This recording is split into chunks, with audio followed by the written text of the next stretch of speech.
Peço que vocês leiam, antes da nossa reflexão, o Evangelho do Jesus Palestino, que é o de São Marcos, capítulo 6, versículo 30 ao versículo 34, dedicado a este domingo, dia 21 de julho de 2024.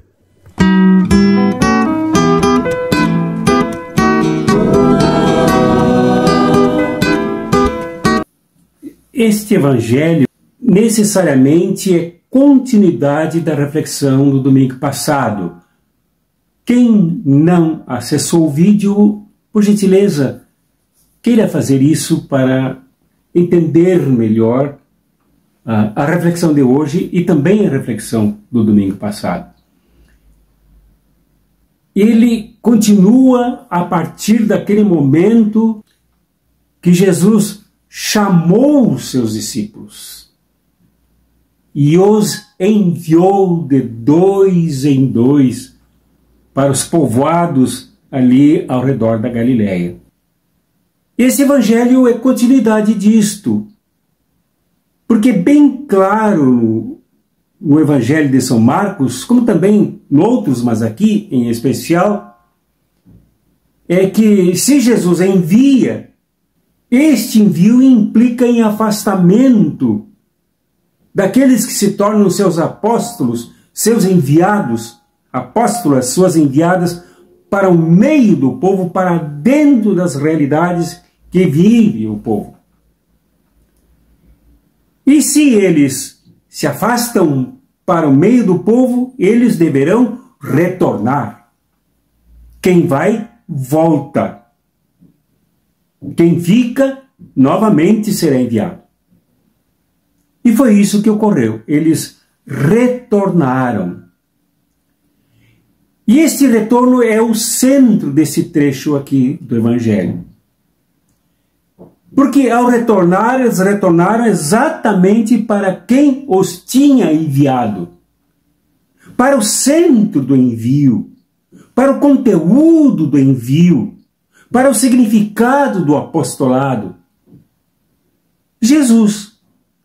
Sem Jesus não haveria sentido, não haveria envio, não haveria missão, não haveria nem o reino de Deus que ele implantava através do seu ministério e agora dos ministérios apostólicos dos seus discípulos. E neste retorno, os apóstolos contaram tudo o que haviam feito e ensinado. Em outras palavras, eles relataram tudo o que experimentaram. Isto implica, embora a palavra não seja usada, em avaliação. Jesus avaliou com eles a missão. O discipulado, o apostolado exercido nesse tempo de afastamento. E Marcos não conta, aqui não detalha, não faz um relatório minucioso do que ocorreu, do que os discípulos compartilharam com Jesus. Porém, Marcos escreve que a multidão se aproximou deles, de Jesus e deles, dos 12. A multidão vem em grandes quantidades humanas. Então Marcos, em outras palavras, diz sobre o resultado desta inserção profunda dos apóstolos de Jesus no meio do povo. O povo respondeu. O povo veio ao encontro de Jesus. E o povo buscou mais. O povo quer mais. O povo precisa de mais. E esse precisa de mais precisa ser grifado. Esta é a avaliação. Quando o povo retorna, ou quando o povo vem, quando o povo busca, é porque há vínculos criados. Aquilo que os discípulos fizeram na sua apostolicidade no meio do povo, criou relações, criou e semeou os valores do reino, que são aqueles da busca, como diz São Mateus. Buscai em primeiro lugar o reino de Deus e sua justiça, e as demais coisas serão acrescentadas. O povo veio buscar. Este é o conteúdo da avaliação. Tudo que se faz é para que o povo se levante. Tudo que a apostolicidade precisa realizar é o levantamento do povo. É o momento em que o povo sai e se desinstala dos seus problemas, doenças que eram muitas, como falamos no domingo passado, perseguições, destroçamentos dos laços relacionais clânicos do povo. O povo que se sentia cada vez com menos referências comunitárias, esse povo encontrou nos discípulos não reatamento de experiências anteriores, mas novos laços, que os fez buscar ainda mais profundamente esses laços. Esses laços se estabeleceram, como se pode ver num segundo momento, no ensino e na prática. O que os discípulos contaram para Jesus foi a partir do ensino e da prática. Quer dizer, os discípulos se tornaram como que desdobramentos do mestre, como em acontecimento do mestre no meio do povo. Os discípulos ensinaram como Jesus os ensinou. Marcos também não conta o que eles ensinaram, mas ao longo do Evangelho pode-se ensinar, pode-se entender o que é, qual é o conteúdo desse ensino. Esse querigma, como se diz no grego. Este conteúdo é próprio Jesus. Tanto que agora eles demonstram, as pessoas, os homens, as mulheres, as crianças, os jovens, demonstram que entenderam o conteúdo. Tanto que eles, por eles mesmos, buscam Jesus. E mostra também esse ensino, o conteúdo desse ensino é sobre o reino. O reino presente, ativo, não celeste, não parusíaco, para depois, quando Jesus vier numa segunda vez, mas agora já ativo, presente nas casas, nas ruas, nas ruelas, nos barcos, do movimento apostólico destes discípulos de Jesus. Esse também é conteúdo do reino. Esse movimento que eles fazem, essa atividade que eles fazem. Diferentemente, como vimos sublinhando insistentemente, do que faziam as instituições. As instituições consagradas, consagradas aqui entre aspas. As instituições referenciais, as instituições conhecidas, como as que vemos aí ao longo do Evangelho. Principalmente capítulo 6, como a sinagoga, que representa a oficialidade religiosa, que se expressa pela lei, pelo zelo da lei, pelo juízo da lei, pela condenação da lei, pela arrogância dos que pregam a lei. A sinagoga é uma representação encroada de uma religião que não vai no meio do povo, de uma experiência religiosa que virou dogma. Enquanto que aqui vê-se os discípulos no meio do povo. E também o Herodes, que representa a pior faceta do Império Romano, com a sua presença cheia de medo, com a sua atividade genocida, assassina, com tudo que implica o terror do armamento herodiano e o partido dele que sempre acompanha Jesus para persegui-lo. Enquanto que os discípulos se dirigem ao meio do povo sem nenhum vínculo, sem nenhum sinal de relação com essas instituições, mas com algo novo do reino que vem para o meio do povo e faz o que ninguém faz. Vai ao povo, cura o povo, liberta o povo dos seus demônios e resgata um espírito de movimento, de comunidade, de companheirismo, de compartilha no meio do povo, como se verá ao longo deste capítulo 6. Isto foi avaliado e que também são inseparáveis ensino e prática. Não há como ajudar o povo a se libertar, o povo se emancipar, o povo se libertar, o povo abraçar o reino, se desligarmos ensino e prática. A prática de ir despojadamente ao povo, curar o povo, e o ensino que fundamenta, distinguindo bem as diferenças entre o que é o reino de Deus acontecendo em Jesus e nos discípulos, e o que há por aí, como nós dissemos. E finalmente, quando esse povo vem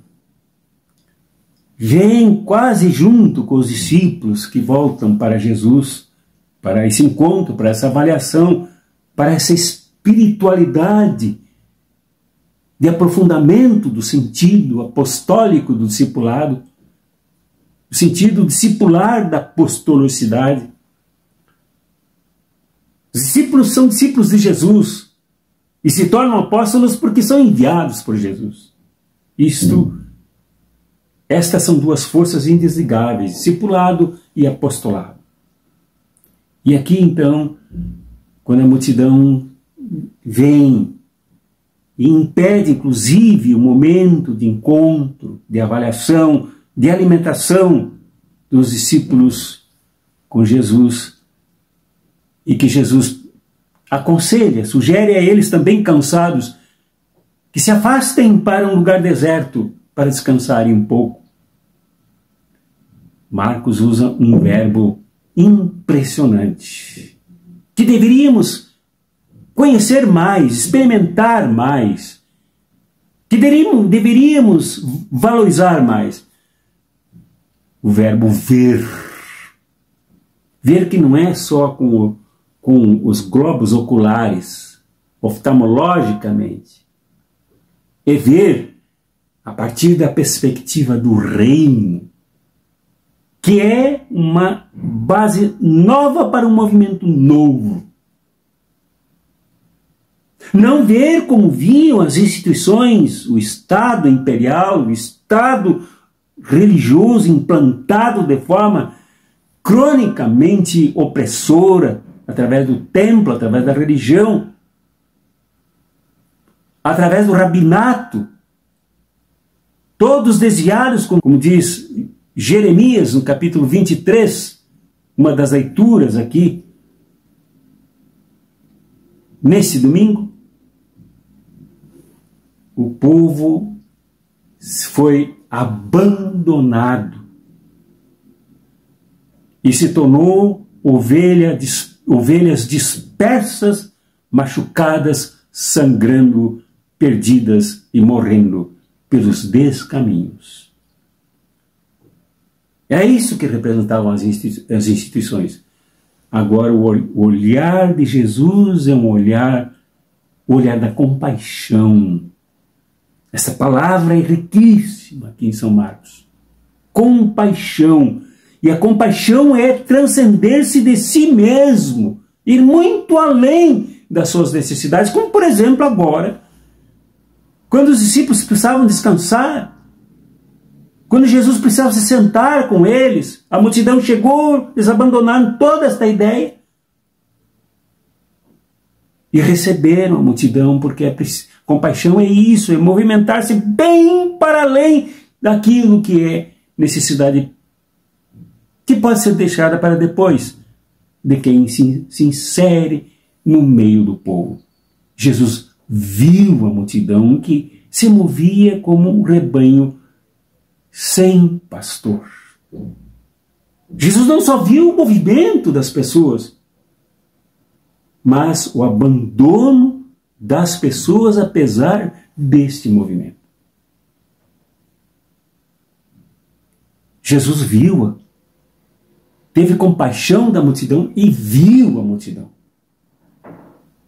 Este ver tem que ter um ponto de partida e tem que ter um impulso que transforme o ver em ações em favor do povo, em favor da multidão. E Jesus fez isso. Jesus levou seus discípulos a fazerem isso. Ele aconselhou que os discípulos se afastassem enquanto ele continuava conversando com a multidão. Se afastaram, ele foi junto, mais tarde ele foi junto ao encontro dos discípulos, mas a multidão correu ao encontro de Jesus e dos discípulos que desceram dos seus barcos em outros lugares. A compaixão é isso. Leva o movimento do reino e aqueles que se engajam no reino, a partir do reino, no meio do povo, os leva à prática. E nós falaremos sobre isso no domingo próximo. Mas aqui nesse capítulo adiante, a prática é a partilha de pães e peixes com um povo com fome.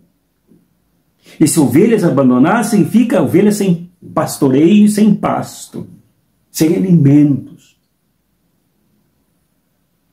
Houve até referência de mercado, de venda de produtos, de alimentos. Mas Jesus ultrapassou com a sua compaixão esses limites impostos até mesmo por estas barcas de trocas em torno de dinheiro e não das necessidades essenciais do povo. E mandou o povo se sentar para comer pães e peixes, agora compartilhados entre todos, de todos para todos. A compaixão tem que atingir o aspecto econômico e social. A compaixão aqui, ela ultrapassa os limites dos negócios comerciais, trocas entre produtos e valores, para se tornar essencialmente a alimentação, que é o primeiro dos remédios, é a primeira das curas. Alimento de boa qualidade, como peixes e pães, compartilhados entre todos. A compaixão transcende os limites apertados das percepções comuns, para se tornar também uma atividade social, permanente, de transformações das estruturas. Jesus viu a multidão, e esse ver tem dois sentidos. O primeiro é da percepção da realidade da multidão, composta por sofrimentos, por abandonos, doenças e até por fome. E a segunda, que ele já vinha aplicando nos seus discípulos, era o querigma, que os discípulos agora aplicaram com a multidão, mas a multidão queria mais. Eu ensino, ensinar, educar, dar fundamentos, dar ferramentas para a multidão enxergar. Porque um povo sem fundamentação, um povo sem análise, sem ferramentas, de quem tem o dever de fazer isso com o povo através do ensino, é um povo sabotado, é um povo posto a constantes botes dos destruidores das vidas humanas. Então é preciso ensinar o povo. Esse ensino tem que ser absolutamente compassivo, cheio de compaixão. E a paixão é composta, essa palavra é composta por duas. Uma é a palavra paixão e a outra é com. Paixão só acontece aqui nesse caso de São Marcos quando ela é precedida do com, que significa junto. Agir junto, ver, sentir, perceber exatamente como a situação é, e não com enfeites de coloração a partir de leituras malandras, poéticas e românticas. E segundo, através de medidas, de ações para libertar o povo, libertar a humanidade, libertar as pessoas de todas as mazelas que vêm dos poderes que eu mencionei sobre as instituições anteriormente. Este é o reino que Jesus traz. Este é o discipulado que Jesus indica. Um discipulado que tem que se realizar apostolicamente das pessoas que se sentem, primeiro, chamadas por ele, pelo Jesus palestino, como eu disse na reflexão do domingo passado.